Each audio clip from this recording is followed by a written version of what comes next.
Well, you know who is at it again. Can we not? Say what now? Can we, just for this week, take a break from that guy and talk about, other stuff? Are you about to try and sell me feet pics again? No, not yet. I was gonna wait till we got through the show first. But seriously, we all deserve a break, don't you think? I am pretty sick of all the headlines like Trump is the centerfold for Gout Weekly and Trump signs executive order tariffing the sky. Oh, all right. Let's do it. Let's switch it up. Welcome to the Fenix News Report. Let's talk about Joe Biden, a beloved figure on both sides of the aisle.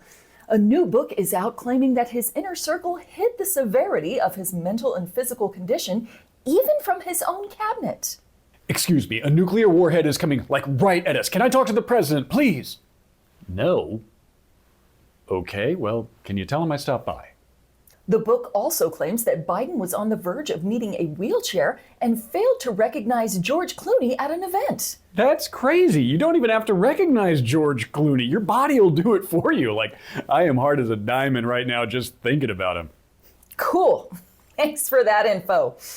Now, Democrats have been coming out of the woodwork to say Joe Biden totally screwed us, while Biden and his wife, have been trying to refute the allegations.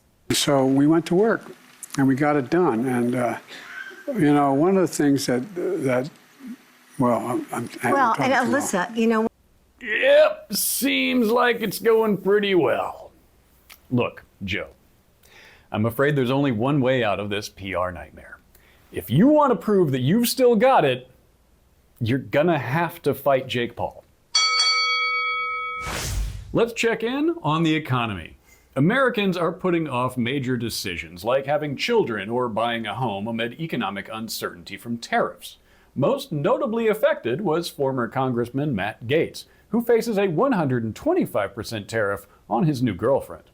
Walmart is announcing they're going to be raising prices in response to tariffs, so that $4 summer blouse that was made in a sweatshop will now cost $6. But don't worry, it will still be made in a sweatshop. Meanwhile, over at Costco, everything is great.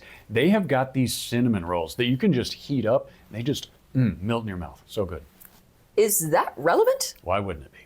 Costco also sells gold, like gold in them Thar Hills gold. The gold that Goldmember loves. Not the gold on that gold-plated chain that you bought in Harlem, but real gold in bar form. Now, recent events have had people looking for stable investments in this beautifully horrible timeline we're in. So Costco has been selling gold bars like cinnamon rolls. Oh, okay. There it is. In fact, it's become so popular that they've limited purchases to one gold bar at a time. Cinnamon rolls taste better than gold, but I'm also broke, so, don't take any financial advice from me. And speaking of good advice, Health and Human Services Secretary RFK Jr. admitted that he sucks at his job. but I don't think people should be taking medical advice from me. Okay, now before we move forward, check out this guy behind him who is clearly thinking, what the fuck did he just say? Now, Representative Mark Pocan, the guy grilling him, he made an interesting point. I don't want to be doing that. I want people to make but that's kind of your jurisdiction because CDC does give advice, right? I'm not trying to do it as a gotcha. It's just kind of... Also, side note, giving people medical advice is kind of the thing he never shuts up about, until, of course, he's in front of a congressional hearing.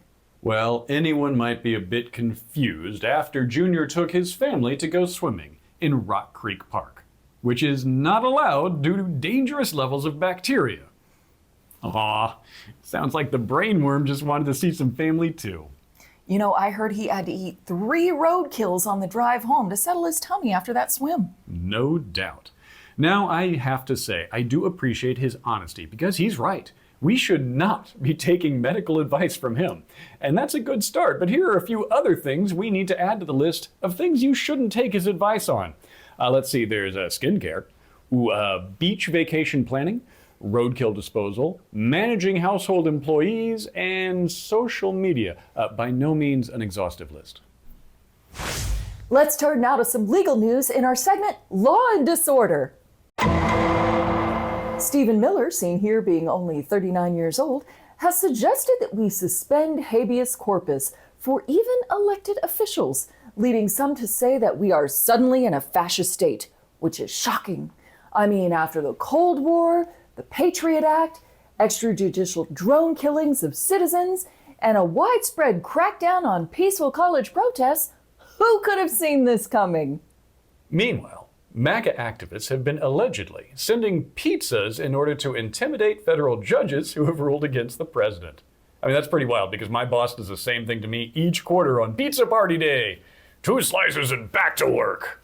Well, my car isn't gonna wax itself. Quit slacking. This has been Law and Disorder. United Healthcare lost another CEO this week. Oh, no, not like that. Oh, shoot, no, not like that. He just quit. Staring down the barrel of declining profits, former CEO Andrew Whitty decided to resign for, quote, personal reasons, as in he personally did not want to be shot. And good timing. I think he really dodged a bullet on this one. Whitty will be replaced by former CEO Stephen Hemsley, who hopes to one day also voluntarily leave the position. Hey, I'm sure he's going to do a bang-up job. And if he doesn't, well, hopefully nobody shoots the messenger. The Taliban, seen here in the only cars not meant to explode, have banned chess nationwide over gambling concerns. Our hearts go out to the victims of the inevitable layoffs at DraftKings Afghanistan.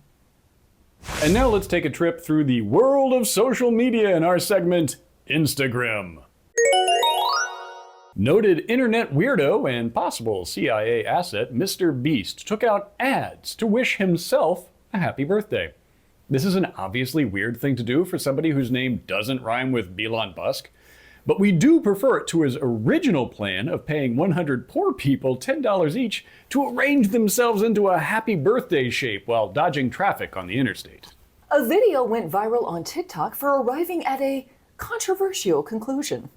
I just need to remind y'all again, everyone who is ginger, who has red hair, those are black people. All gingers are black people. If they have red hair, they are black. You see a white man with red hair, that's a black man. You see a white woman with red hair, that's a black woman. Gingers are black. You have red hair.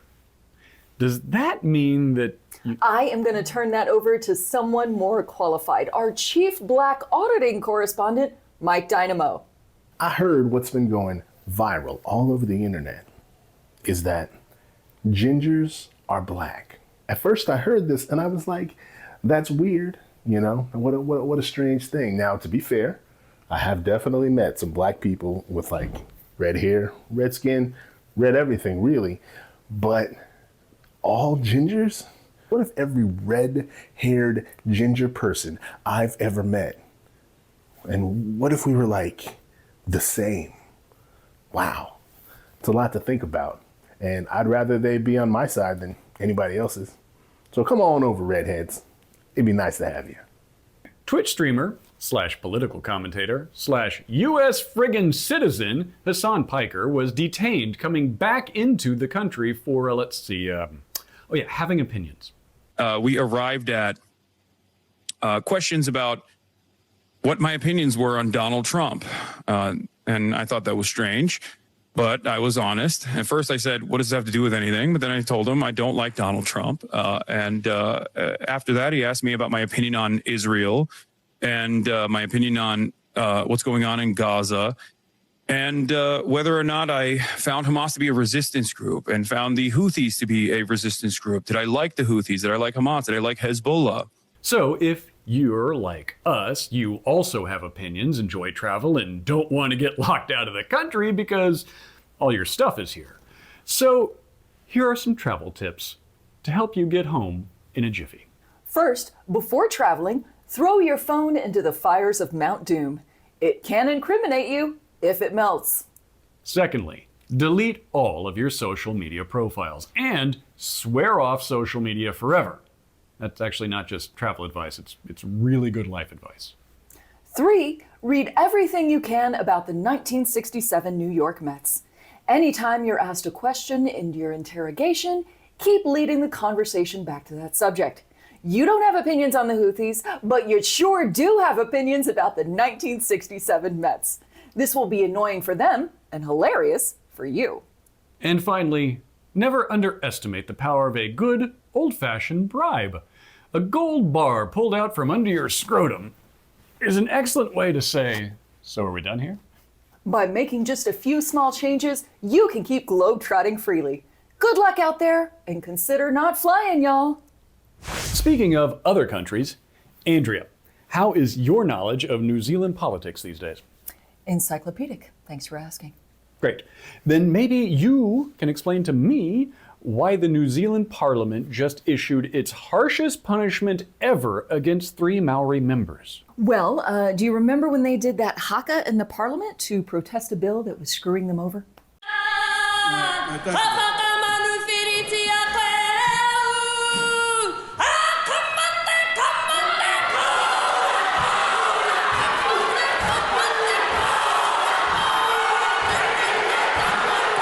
Well, now I know who I'm voting for in the midterms.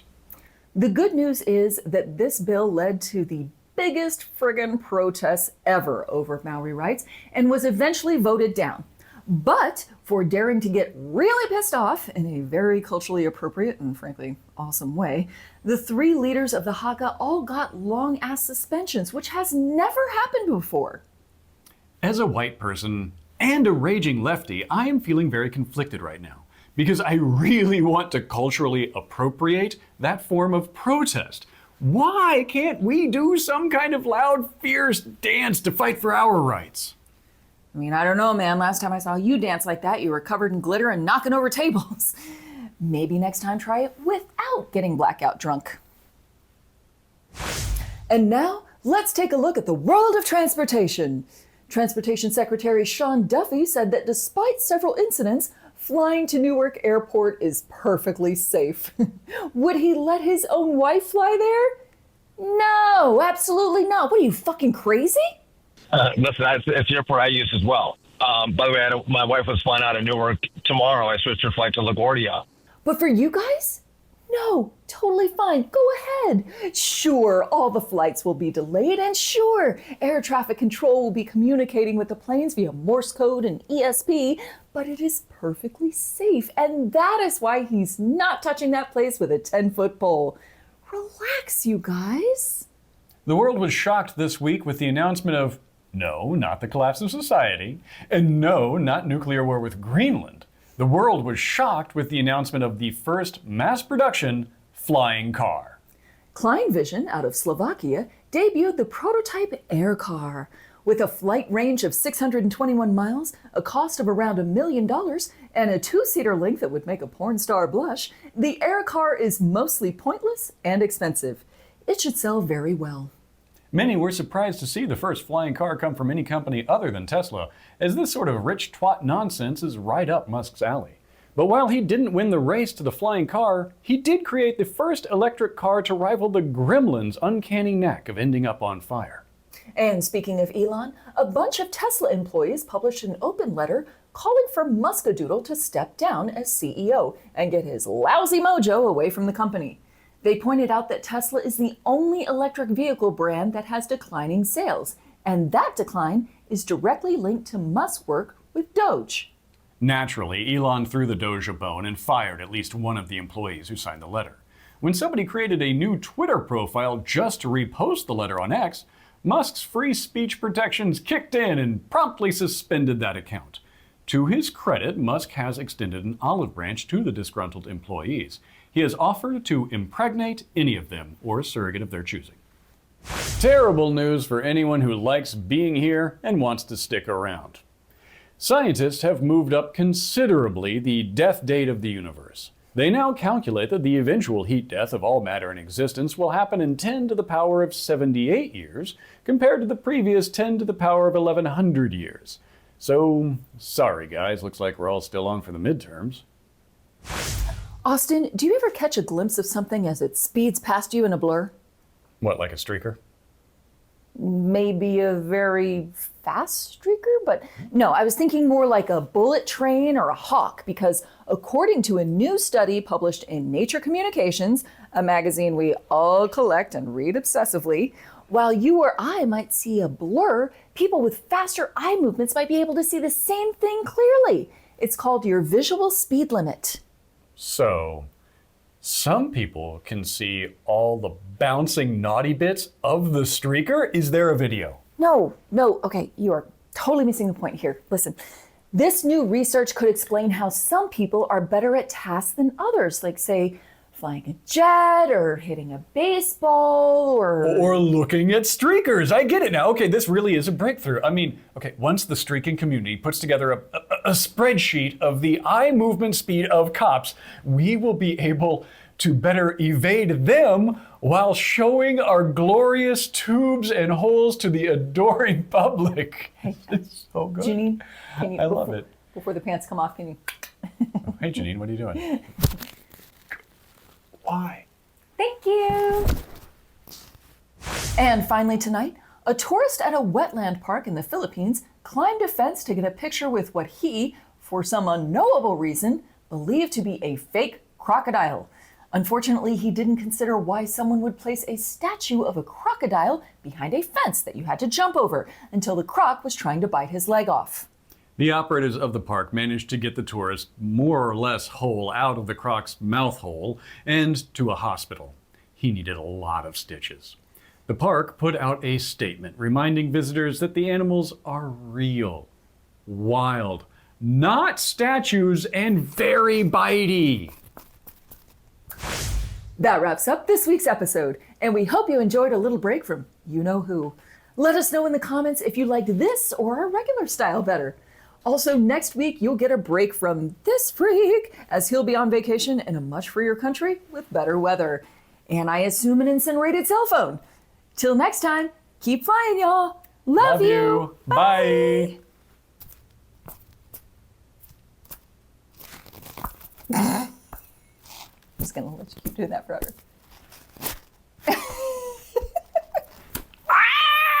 Austin, do you ever catch a glimpse of some... No, I've never caught a glimp. What's a glimp?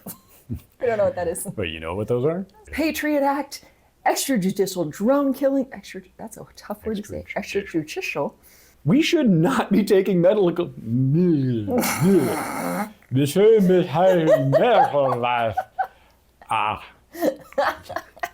Extrajudicial.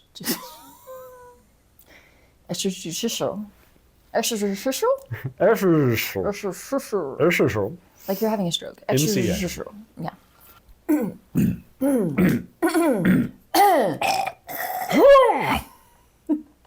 And that's been Yiddish for Beginners. On tonight's episode, Biden double fucks us.